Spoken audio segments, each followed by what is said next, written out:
días. Eh, Hoy vamos a hablar sobre lesiones premalignas de cuello uterino y condilomatosis ligado a el examen EUNACOM, que es el examen único nacional de conocimientos de medicina, la sección práctica eh, que se rinde en Chile para revalidar el título de médico cirujano, ¿no? Yo soy el doctor P10, yo soy médico general. Y a continuación vamos a hablar sobre los temas que ya les dije y también vamos a dar unas estrategias y posibles formas de cómo afrontar los exámenes ECOE que se hacen en el EUNACOM sección práctica. Comencemos. Dentro de las sugerencias de abordaje, el examen ECOE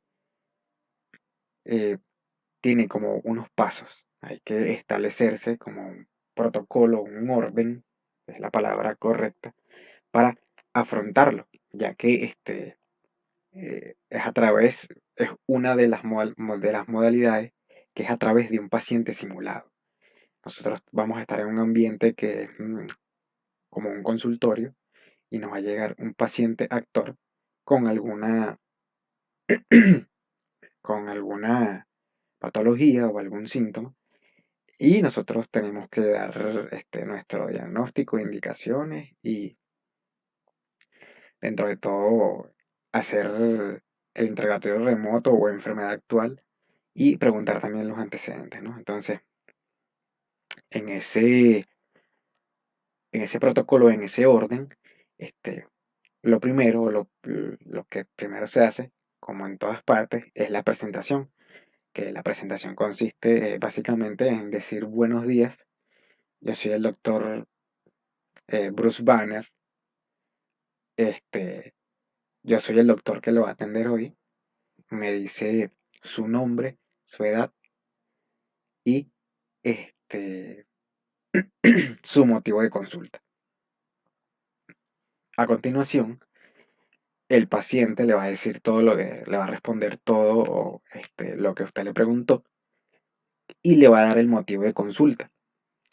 Eh, eh, Esto es porque esto se está grabando, esta clase se está grabando específicamente el día 2 de mayo, cuando estamos en plena crisis sanitaria por el coronavirus, y la Universidad de Chile específicamente eh, optó ante esta situación por hacer modalidad online, presentar los exámenes a través de la modalidad online.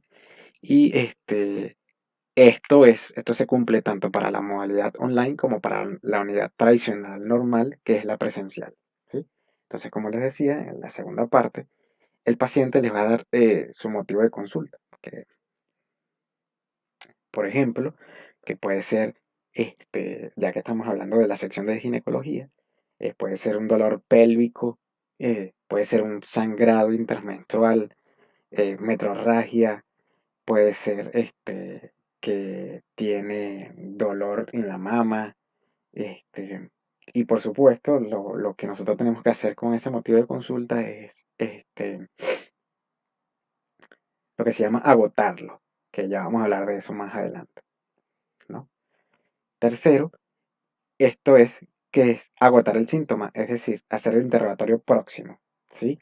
Que por lo menos aquí le dicen interrogatorio próximo. En mi país, de donde yo vengo, generalmente se le dice enfermedad actual, pero en realidad no importa el país donde uno venga, solamente lo que hay es que agotar el síntoma y construir un interrogatorio próximo ante el síntoma que está presentando el paciente. Ejemplo, si les llega una paciente con un dolor pélvico, agotar el dolor, perdón, agotar el síntoma solamente lo que significa es hacerle el Alixia DR o el Alixia fredusa famoso de la semiología, ¿no? Y por supuesto, preguntar bastantes síntomas concomitantes, que ya lo vamos a ver dentro de los temas que pautamos para hoy, que son lesiones premalignas de cuello uterino y condilomatosis. Eh, a continuación viene el interrogatorio remoto, ¿no? El interrogatorio remoto consiste en interrogar antecedentes personales, cirugías, hospitalizaciones, enfermedades de los pies a la cabeza, cómo es su hogar, si es sólido, cómo se la lleva con su pareja, si vive con alguna pareja, si toma algún medicamento, si es alérgico a algún alimento o algún medicamento, si hace actividad física, todas esas cosas, y si consume alcohol, cigarrillo o drogas. En eso consiste el entrenador remoto, y además también debe preguntarle sobre el interrogatorio de su menstruación y el interrogatorio ginecostétrico y ginecológico que tiene que llevar este paciente, ya que estamos en ginecología, ¿sí? Entonces, ese como cuarto ítem. Luego de esto, de que nosotros hagamos el interrogatorio remoto, viene el examen físico, que cuando el paciente es simulado en los ECOE, este, el examen físico viene, el paciente cuando entra al consultorio trae unas hojas.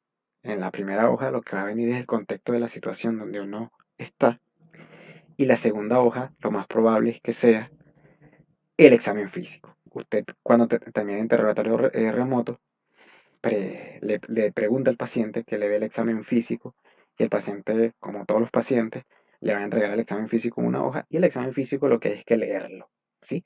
El examen físico es muy importante, ya que de acuerdo a todos los, de acuerdo ya a toda la recolección de información que hemos nosotros logrado obtener durante el interrogatorio próximo y el interrogatorio remoto, ya el examen físico prácticamente ya sabemos más o menos, o sí, ya ahí terminamos de sacar conclusiones de qué es lo que tiene ese paciente, ¿sí? Este, luego, luego de que veamos el examen físico, se ve si hay exámenes de laboratorio de imagen, que por supuesto también hay que pedírselos al paciente, ¿sí? El paciente los trae en esas hojas que les estoy nombrando, y se les piden examen de laboratorio, que puede tener una hematología, puede tener una glicemia, puede tener algún BRL, que de acuerdo a la estación que se esté evaluando en ese momento, o alguna imagen, un eco abdominal.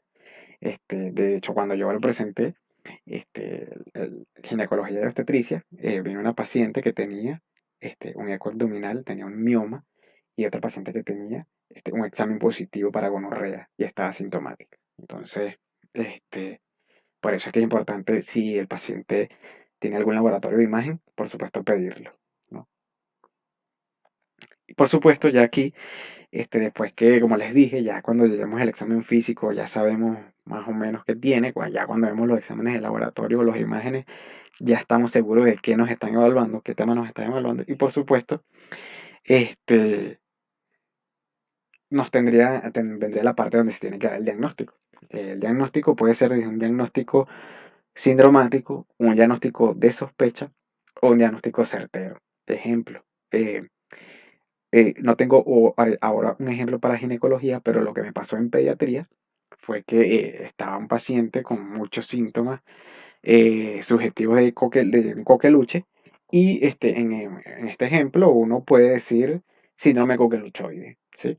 Eh, como diagnóstico sindromático es válido, o puede decir coqueluche en caso de que ya sea un diagnóstico certero de coqueluche. Y bueno, así, esa es la forma dentro de las que permiten las pautas de la Universidad de Chile referirse a diagnóstico, ¿no? Luego, hay que, por supuesto, explicar, dar información y educación al paciente de acuerdo a su patología. Y esto es importante, la parte de que hay que explicarla sin tecnicismos. ¿A qué se refieren sin tecnicismo? Es decir, a simples palabras cotidianas. No le vamos a decir que tiene hipoxia, no le vamos a decir que tiene metrorragia, no le vamos a decir que tiene dislipidemia, no. le vamos a decir que tiene las grasas altas, que está sangrando en un momento del ciclo menstrual donde no tiene que sangrar, o que está sangrando, o sea, en caso de que tenga hipermenorrea, está sangrando más de lo habitual o más de lo que digamos, los pacientes normales sangran, está sangrando un poco más, ¿sí? Y de acuerdo a eso, por supuesto, explicarle también en qué consiste la patología, sin nada de tecnicismo, ni por supuesto términos médicos. Así que eso también lo evalúan dentro de la pauta de la Universidad de Chile. Claro, después que ya explicamos, damos información y educación sobre la patología que estamos sospechando o a la que ya llegamos al diagnóstico, le, le puede, le- se le indican exámenes de laboratorio con el fin de o hacer el diagnóstico o, de acuerdo a la patología que se está sospechando, u exámenes de control. Si ella tiene que traer algún examen de control para próximas citas a consultas, ¿sí? Luego, por supuesto, tratamiento no farmacológico que lo evalúan. Hay que ver también, además de tratamiento farmacológico, mucho antes, hay que hablar del tratamiento no farmacológico. Este orden de protocolo no es que hay que seguirlo obligatoriamente, ¿no? Esto es una sugerencia de abordaje que digamos, les estoy, valga la redundancia, sugiriendo que hagan. No es nada que se tienen que apegar a este modo de abordaje a un ECOE, sino que es la forma como más frecuente y más, digamos, más como fácil de abordar el examen sin que se pase nada por alto, ¿sí? Bueno, el tratamiento no farmacológico, luego por supuesto el tratamiento farmacológico se necesita antibiótico, se necesita algún analgésico, dárselo, o si la patología es quirúrgica, por lo menos una torsión ovárica, algo así, indicar el tratamiento quirúrgico. Y por supuesto, si la enfermedad a la que estamos sospechando tiene complicaciones o tiene riesgo de tener complicaciones, hay que mencionarlo. Porque la pauta, todo esto que le estoy diciendo, la pauta lo dice, se lo estoy diciendo porque yo he tenido oportunidad de algunos exámenes que tuve la oportunidad de revisar la pauta, este, decían, ¿no? Entonces, imagínense, por lo menos a muchos colegas le pasó que ni siquiera tenían idea de que había que decir complicaciones de la enfermedad. A lo mejor hicieron todo el diagnóstico bien, pero ni siquiera tenían idea de que había que decir complicaciones de la enfermedad, ¿sí? Entonces, por eso se los menciono. Y también esta es una parte de la empatía que se evalúa en el paciente, el componente de empatía, que es de preguntar al paciente si tiene alguna duda y por supuesto también despedirse adecuadamente. Es decir, como un placer haberle atendido. ¿Sí? Entonces, colegas, esta es la sugerencia de abordaje el orden en que les propongo que lo hagan para que de esta forma logren llevar la estación ECOE de la mejor manera. Claro que para lograr este enfrentamiento al, al examen ECOE, hay que practicar mucho. Y cuando les digo que hay que practicar mucho, es que cuando ustedes afronten un ECOE, tienen que ser, ya tienen que interrogar de manera automática. ¿Qué quiero decir? Voy a explicarme un poco mejor. Porque suena caletrero, y no es caletrero, solamente que hay que saber ya, de acuerdo al síntoma que presenta el paciente, saber ya las preguntas que se van a hacer de acuerdo a ese síntoma, porque acuérdense que son 8 minutos desde que el paciente abre la puerta hasta que se termina la prueba, son solamente 8 minutos. ¿Qué le quieres decir con esto? Que no hay tiempo de improvisar qué pregunta o no, o qué no se le va a preguntar al paciente. Por eso hay que lograr un automatismo, que el automatismo se logra con bastante este, práctica, practicarlo, practicarlo y practicarlo. Y em, también hay que ser automático, ¿no? Como les dije, pero a la misma vez hay que ser automático de acuerdo en lo que se trata de recolección de información. Pero al mismo tiempo hay que ser automático, hay que dejar de ser automático porque hay que prestar atención a lo que dice el paciente, porque de acuerdo a lo que nos diga o no nos diga el paciente, o el paciente nos afirme o nos refiera, este, es por supuesto lo que nosotros vamos a ir sospechando que tenga la paciente, ¿no? O el paciente. Por eso es que es un automatismo que hay que lograr, pero también al mismo tiempo hay que ser un poco conscientes de lo que nos dice el paciente, que de acuerdo a lo que nos diga es que vamos a sacar nosotros las conclusiones de lo que puede tener o no puede tener la paciente. Entonces, continuamos. Y como vamos a hablar sobre lesiones premalignas del cuello uterino y condilomatosis, tenemos que recordar algo, ¿no?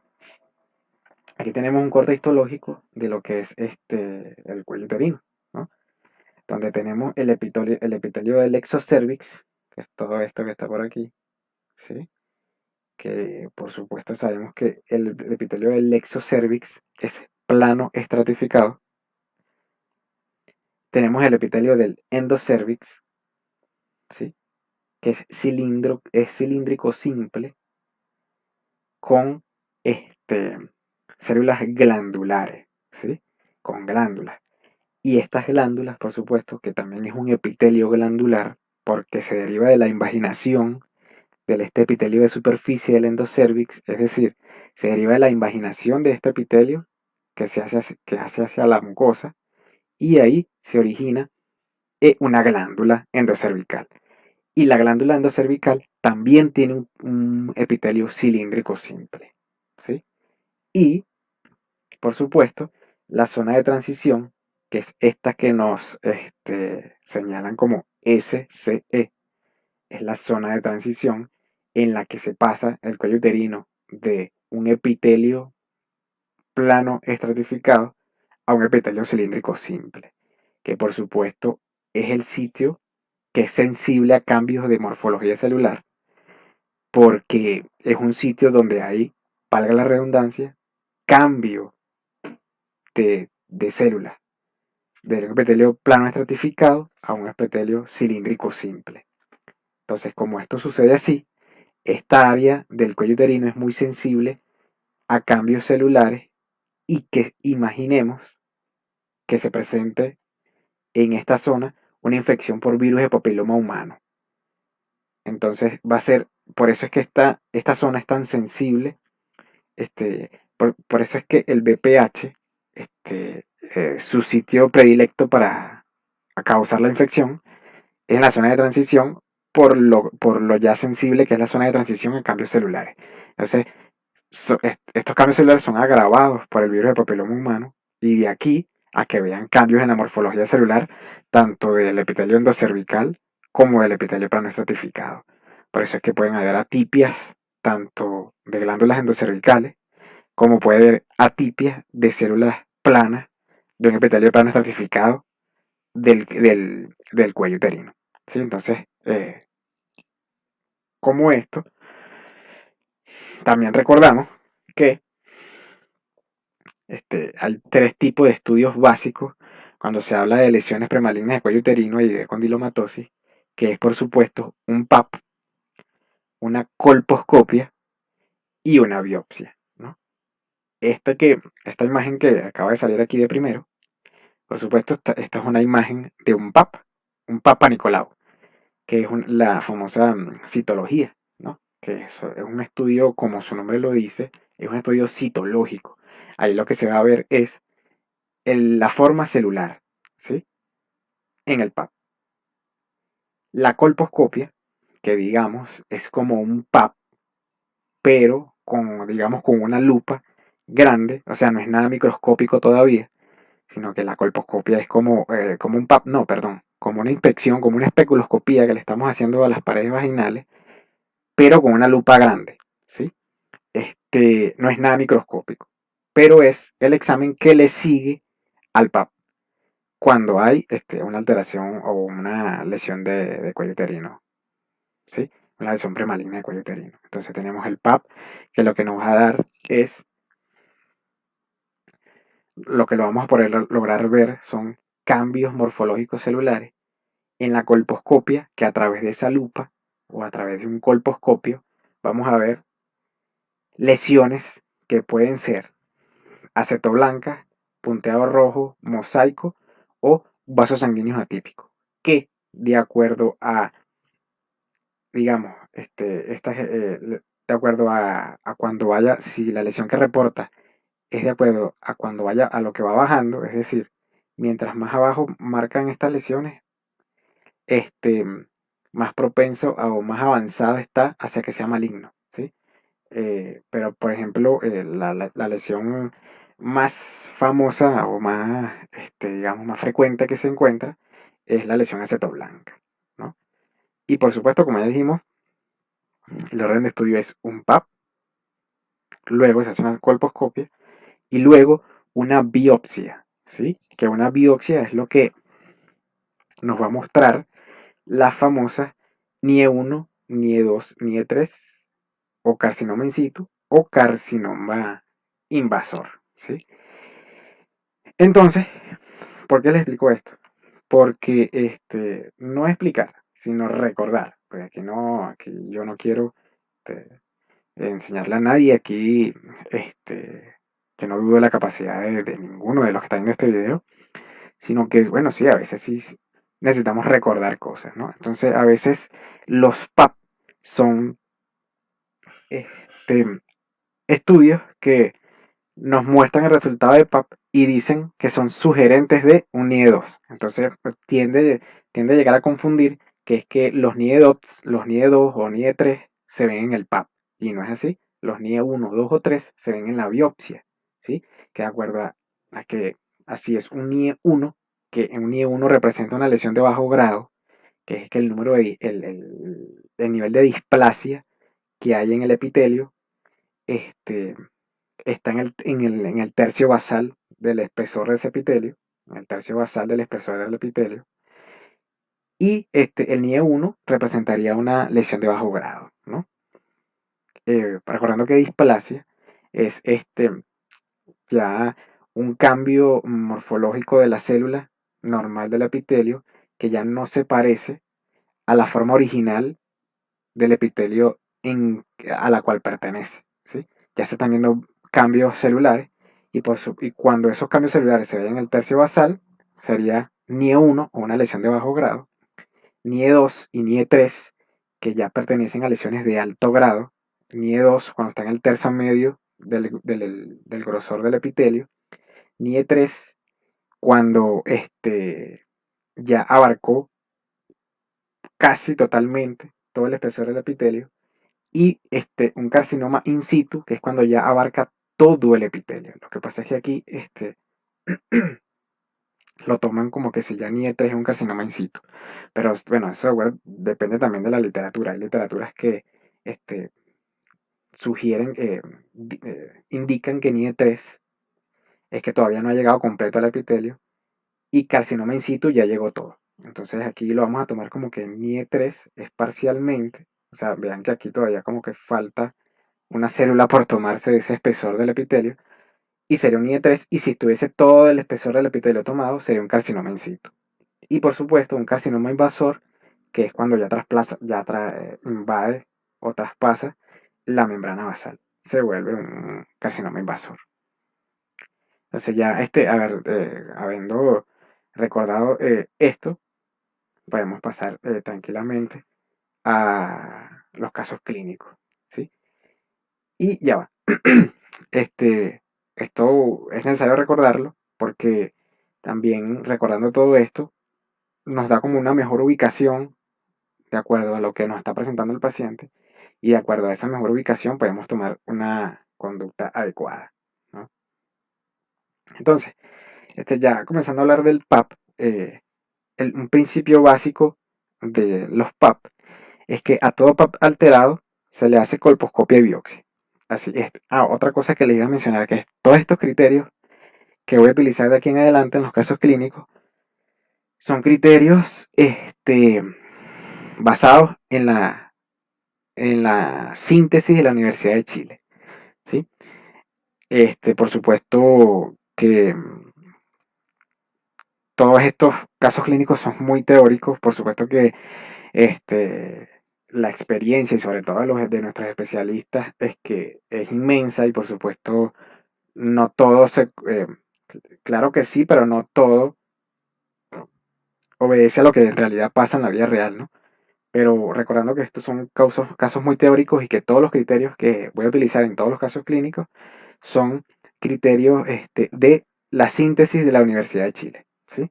Entonces, dicho esto, vamos que el principio básico de un PAP alterado es hacerle colposcopia y biopsia. ¿Está bien? Entonces, dentro de pero entonces definiríamos qué es un PAP alterado. Entonces, un PAP alterado puede venir de la siguiente forma. Puede venir en forma de ASCUS, ¿no? Que estas son siglas en inglés, pero lo que significa son células escamosas atípicas de significado indeterminado, ¿sí? Que es atypic squamous cells undetermined significance. Eso es lo que significa o sea, yo no sé inglés ni nada de esto, pero esto es lo que, estas siglas lo que quieren decir es eso, ¿no? Que hay células escamosas, es decir, hay atipias escamosas, es decir, que estas atipias vienen del epitelio plano estratificado, es decir, el epitelio escamoso del cuello uterino, o sea, del exocervix, de significado indeterminado. Eh, o sea, cuando nos reportan que dice de significado indeterminado, quiere decir que no se puede ver si esos cambios celulares que se están viendo en el PAP o en la citología, valga la redundancia, pueden ser de mayor grado, ¿sí? Entonces por eso lo reportan como células escamosas atípicas de significado indeterminado, ¿sí? Otro PAP alterado puede ser este, Atypic Squamous Cells High. Aquí ya aparece la palabra H, que es high, de alto, que son células escamosas atípicas en donde no se puede descartar una lesión de mayor grado. Entonces, hay células escamosas atípicas, pero no se puede descartar una lesión de mayor grado. Quiere decir que puede que haya una lesión de mayor grado. Por eso, esto es tomado en cuenta como de alto grado, ¿sí? Y pasamos, esta por supuesto también representa una lesión de, este, del exocervix, ¿sí? Porque son células escamosas. Y pasamos a atipias glandulares de significado determinado, que son ya, son alteraciones de la morfología celular, pero del epitelio endocervical, donde ya están las células glandulares del endocervix. Entonces, esta lesión es eh, clasificada como de bajo grado y, por supuesto, está como la atipia glandular propiamente dicha, donde ya hay un nivel de alteración morfológica celular mayor o de otras características, y ya esta sí es tomada como de alto grado, ¿sí? Entonces, esto es lo que significa un PAP alterado.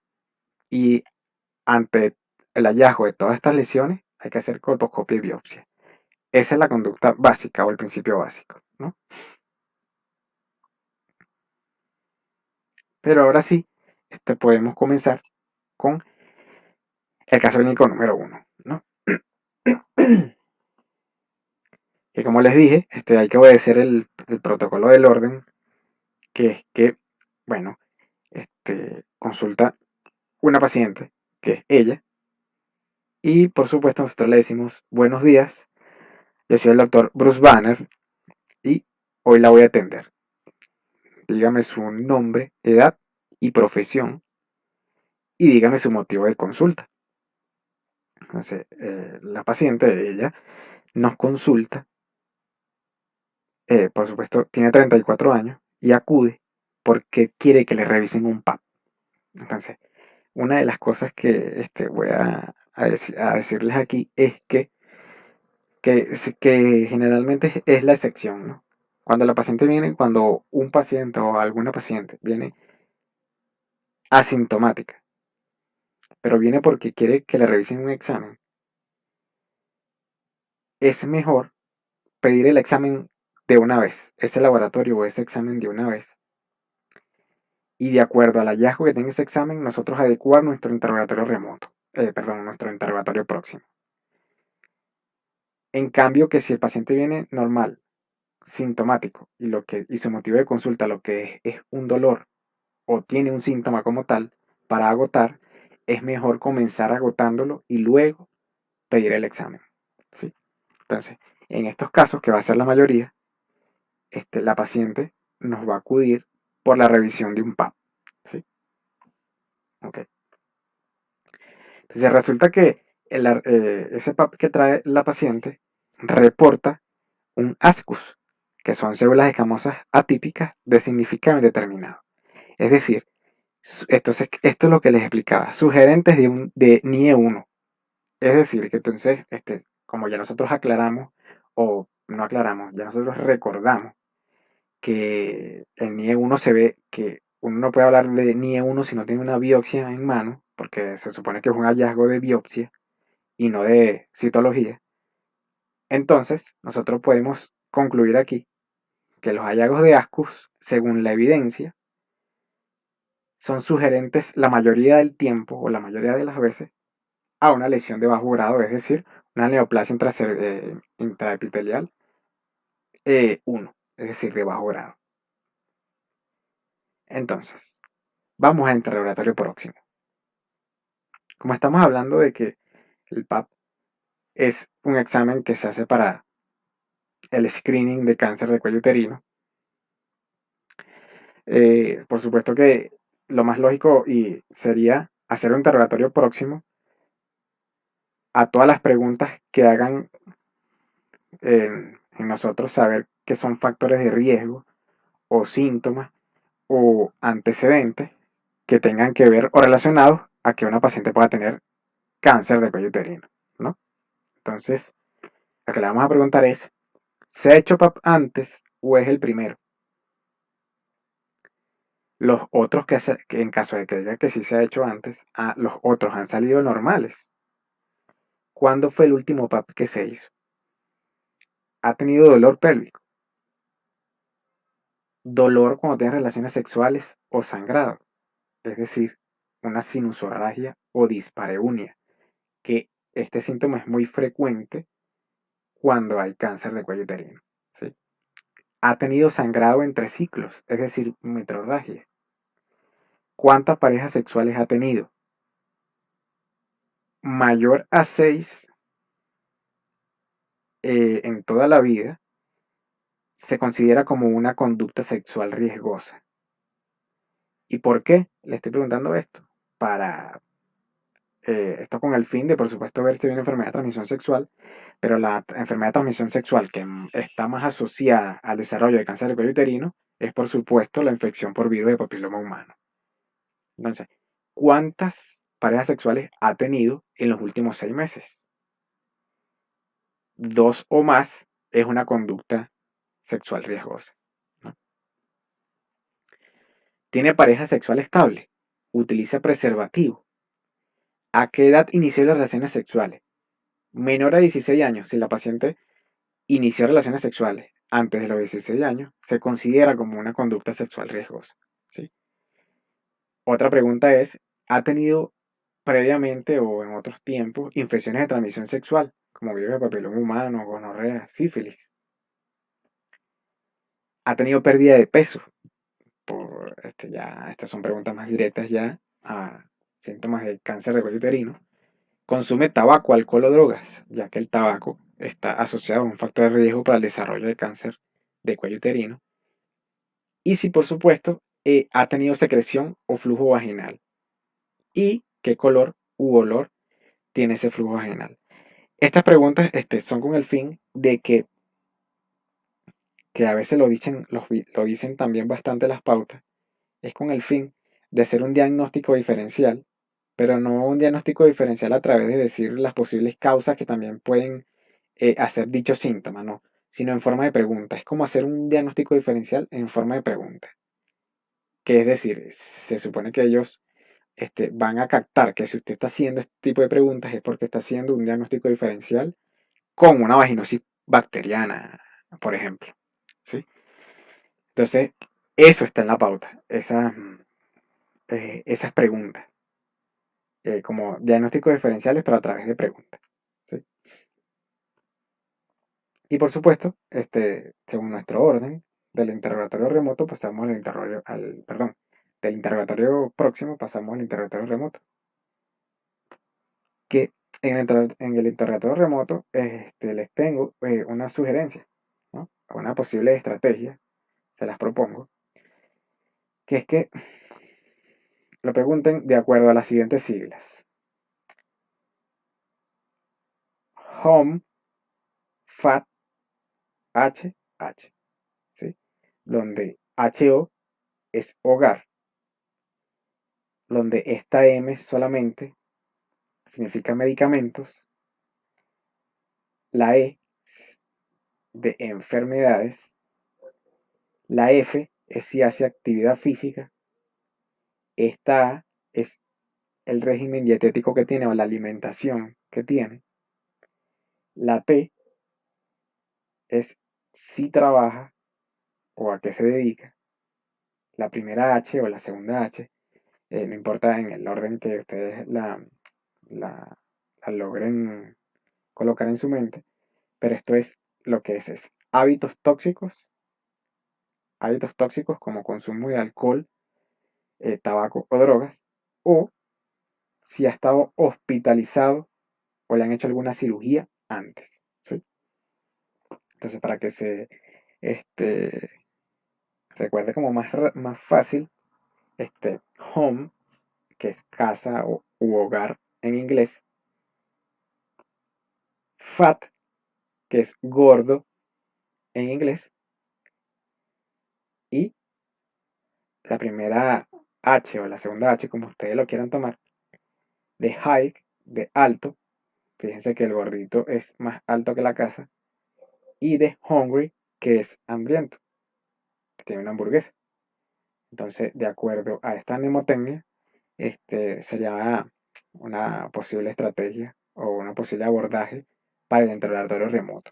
Y como les digo, para poderlo desarrollar y que salga súper espontáneamente y muy rápido, tienen que lograr esa práctica y esa práctica y esa práctica para desarrollar el automatismo para poder hacer el interrogatorio remoto de forma adecuada y rápida, ¿sí?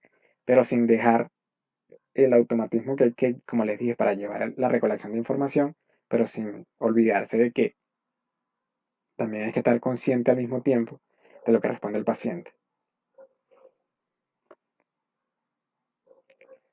Entonces, desglosando cada ítem, tenemos la HO de Home Fat, que es con quién vive, cómo se la lleva con su esposo, si su esposo la apoya o si hay problemas familiares, cómo se lleva con sus hijos y si su casa es sólida o tiene todos los servicios.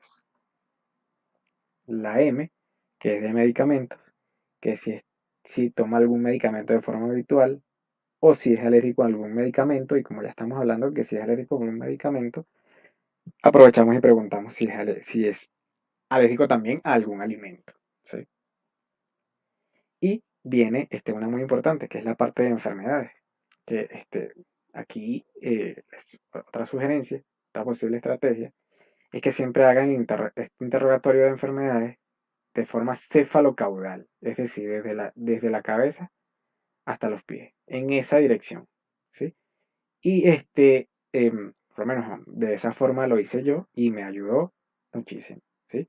Entonces, de acuerdo a si comenzamos de forma cefalocaudal, podemos decir que si ha tenido dolor de cabeza, convulsiones o enfermedad cerebrovascular, si ha tenido algún problema con la tiroides, que es que ha tenido aumento de tamaño del cuello o ha tenido más intolerancia al frío o al calor, de acuerdo al componente pulmonar, si ha tenido asma, si tiene EPOC o tuberculosis, si ha tenido en el componente cardiovascular, o sea, en el dibujo del corazón, si ha tenido infarto agudo de miocardio, grasas altas, le pongo grasas altas porque este, para hacerles ver que no podemos decir dislipidemia y que en algunos casos el paciente entiende como dislipidemia, en algunos casos entiende como grasas altas y en algunos casos no entiende como HDL y LDL. Por lo menos a mí me pasó que le pregunté que si tenía los triglicéridos altos y el paciente, claro, me imagino que eso se lo ponen a juro. Y el paciente me preguntó, ¿qué es triglicéridos altos, doctor? ¿Qué es eso? Entonces, por eso les digo que no hay que hablar con tecnicismo. Entonces, si ha tenido algún infarto, como si ha tenido grasas altas, si ha tenido hipertensión, el componente hepático, si ha tenido alguna vez una hepatitis, o se ha puesto color amarillo o ha tenido alguna enfermedad de la vesícula. En el estómago, preguntar si ha tenido reflujo, acidez o llenura rápida después que come. Si ha tenido alguna enfermedad de riñón, como insuficiencia renal crónica o poliquistosis renal. En el colon, cuando yo, por lo menos esto me pasa muy personalmente, que es cuando a mí me nombran colon, me acuerdo mucho del cáncer, del adenocarcinoma. Entonces, por eso cuando yo llegaba a colon, preguntaba si había cáncer en alguna parte del cuerpo. Y por supuesto, ya cuando estamos en el colon, se pregunta por el hábito intestinal, cuántas veces al día va al baño, y si ha tenido alguna enfermedad inflamatoria intestinal, como una enfermedad de Crohn, una rectocolitis ulcerosa. Y por supuesto, es que uno que es bastante grande, que es el interrogatorio ginecológico dentro del interrogatorio remoto, que por supuesto se pregunta desde la edad, su menarquia, a qué edad, su menstruación, le pongo 3X porque hay que preguntarle que este, cada cuántos días le viene, cuánto le dura y si es abundante o poco. ¿Sí? Por eso le pongo estas 3X. Se le pregunta sexarquia a la edad que tuvo su primera relación sexual. Si ha tenido síntomas de menopausia, en caso de que sea el caso, dependiendo de la edad de la paciente. ¿Cuándo fue su último PAP? Si ha tenido, o cuántos embarazos ha tenido, si ha tenido aborto, si ha tenido cesárea, por qué ha tenido cesáreas, si ha tenido complicaciones con embarazos, si los ha tenido, si ha tenido infecciones de transmisión sexual, cuántas parejas sexuales ha tenido y si ha utilizado métodos o si utiliza métodos anticonceptivos. Esta de la pierna se la pongo aquí porque hay que preguntar también si ha tenido trombosis. Entonces yo se lo preguntaba como que si alguien, a alguien o ella alguna vez se le había puesto la pierna así como brillante o hinchada o como pálida o roja, como para hacerle ver que la trombosis no sea profunda, algo así. Y por supuesto aquí se los puse, porque a mí o sea, aquí les puse este color rojito como dando la ilusión de la sangre para ver enfermedades de la sangre. Entonces a mí me sirvió que la diabetes, azúcar en sangre, y como la hipertensión por supuesto que no es de la sangre, ¿no? Pero como uno siempre cuando pregunta diabetes, la segunda que pregunta es hipertensión, entonces ustedes pueden elegir si la preguntan en la parte donde pregunten diabetes o la pueden preguntar en el componente cardiovascular. Entonces, diabetes, hipertensión, alguna enfermedad autoinmune está en la sangre o alguna enfermedad de la coagulación. Entonces, después viene la F, que es actividad física. ¿Usted hace actividad física o es sedentaria? Siempre cuando se pregunta si se hace actividad física o es sedentaria, tenemos que preguntarle si utiliza protector solar para hacer esa actividad física. Por supuesto, tenemos que, después viene la A y se le pregunta que si sigue algún régimen dietético, si consume mucha azúcar, grasas o sal, frutas, vegetales o fibra. ¿Sí? Y por supuesto viene la T, que si está, a qué se dedica, cuál es su trabajo y que si tiene mucho estrés laboral. Viene la H, que si alguna vez ha sido hospitalizada por alguna enfermedad o la han operado o ha tenido alguna cirugía anteriormente. Si ha tenido complicaciones, si tuvo algunas complicaciones después de la cirugía o durante la cirugía. Y por supuesto, los hábitos tóxicos, como que si consume cigarrillo, alcohol o drogas. Si pregunta, si ella contesta positivo a cigarrillo, si consume cigarrillo, hay que preguntar, a juro, siempre, de forma automática, ¿cuántos cigarrillos fuma a diario? ¿Desde cuándo lo fuma? Y si en algún momento ha pensado dejarlo o si lo dejó en algún periodo de su vida. Y por supuesto a continuación vemos las respuestas de la paciente, ¿no? Eh, la paciente tiene PAP anteriores normales, no tiene síntomas, está sintomática, niega dispareunia, es decir, niega dolor con las relaciones sexuales, no tiene sangrados, su sexarquia fue a los 15 años, es decir, es una conducta sexual de riesgo porque recordemos que una sexarquia menor a los 16 años se considera como una conducta sexual de riesgo. Ha tenido 6 parejas sexuales en total en toda su vida. Es otra conducta sexual de riesgo, ya que a partir de 6 o más se considera como una conducta sexual de riesgo. Y ha tenido 3 en los últimos 6 meses. Entonces imagínense, la paciente tiene una conducta sexual riesgosa porque vimos que el criterio era que tuviese 2 o más en los últimos 6 meses. No tiene pareja estable, fíjense que la paciente no tiene pareja estable. En ocasiones, a veces, utiliza preservativo. Ella niega, sin embargo, aparte, a pesar de que tiene esta conducta sexual, ella niega tener infección de transmisión sexual y consume cigarrillos 5 veces al día desde los 18 años. Entonces, por supuesto, ya que ya tenemos todos los datos recolectados, ya tenemos todos los laboratorios, el informe PAP que tenemos, ya es hora de que, por supuesto, planteemos un diagnóstico o una sospecha diagnóstica, ¿no? Entonces, como el informe de PAP o el PAP que nos trajo, reportaba un ASCUS, que es una lesión de bajo grado, que es una atipia de células escamosas de significado indeterminado. Entonces, se le explica.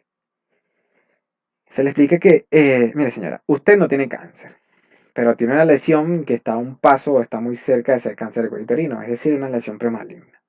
Esto significa, vean cómo hay que explicarlo sin términos médicos, que esto significa que hay células que no tienen su forma normal, es decir, que hay atipia, hay alteración de la morfología celular.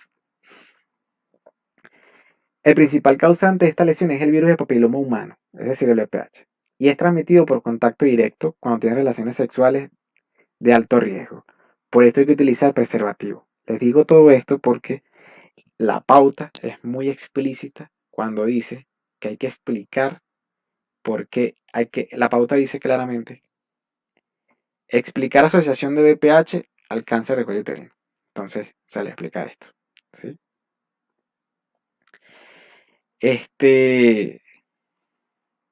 Se le, por supuesto, se le indican los exámenes de laboratorio que les dije, que siempre hay que, ante una paciente que viene con esta conducta sexual riesgosa, o ante una paciente que tiene una enfermedad de transmisión sexual, o una infección de transmisión sexual, hay que descartar otras enfermedades de transmisión sexual.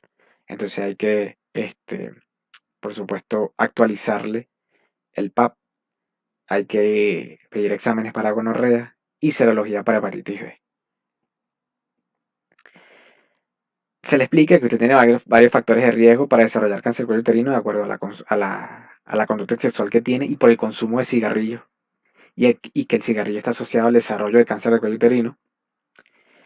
Y, por supuesto, tomando en cuenta que es una lesión ASCUS, cuando hay este tipo de lesiones, hay que tipificar el VPH, que es a través de PCR.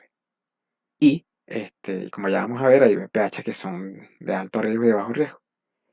Además que hay que tipificar VPH, hay que hacer colposcopia y biopsia. ¿Se acuerdan? El principio básico. Y de acuerdo a todo esto, hacer un PAP en 6 meses. Y en caso de que el test de VPH resulte de alto riesgo, que es decir, las serologías o los VPH de alto riesgo son el 16, el 18, el 31, el 33 y el 35. Si el test de VPH nos arroja alguno de estos VPH de alto riesgo, hay que realizar crioterapia o conización por asa de Lipp. Entonces, por lo que el tratamiento definitivo dependerá de los resultados. Entonces, de acuerdo a lo que salgan, el tratamiento en realidad va a depender de los resultados, pero hay que mencionárselo en este momento. Sí, hay que mencionárselo en este momento porque tal cual así lo dice la pauta de la Universidad de Chile. ¿Sí? Este, y en este caso hay que hacer conización por azalip, es decir, Esta colonización por ASA, por supuesto, un asa es una colonización a través de un asa caliente, porque lo que se quiere es retirar todo ese tejido, porque está propenso, en caso de que haya salido un test de BPH de alto riesgo, pues está propenso a desarrollar un cáncer de cuello uterino, por lo que se hace una colonización con asa de lead caliente para quitar todo ese tejido. Caso diferente es cuando el que lo vamos a ver más adelante, cuando hay una disociación colpocitológica, donde hay que hacer una conización, pero a través de asa fría, es decir, un cono biópsico frío. ¿Por qué? Porque se le hace frío, porque se quiere conservar tejido para ver esa pieza histológica o esa pieza de tejido tiene algún cáncer, alguna lesión maligna. Entonces, en caso de que se haga la conización por asa de Lead, debe permanecer en seguimiento con PAP cada 3 meses el primer año. Luego que en ese primer año salieron todos los PAP cada 3 meses normales, se hace anual. Y después de 3 negativos anuales, se continúa el control cada 3 años. Ya vamos a hablar del screening de los PAP, que cómo es la conducta screening de PAP de acuerdo a la Federación Internacional de Ginecología y Obstetricia y de acuerdo al MinSal, que es el Ministerio de Salud de Chile. ¿Sí?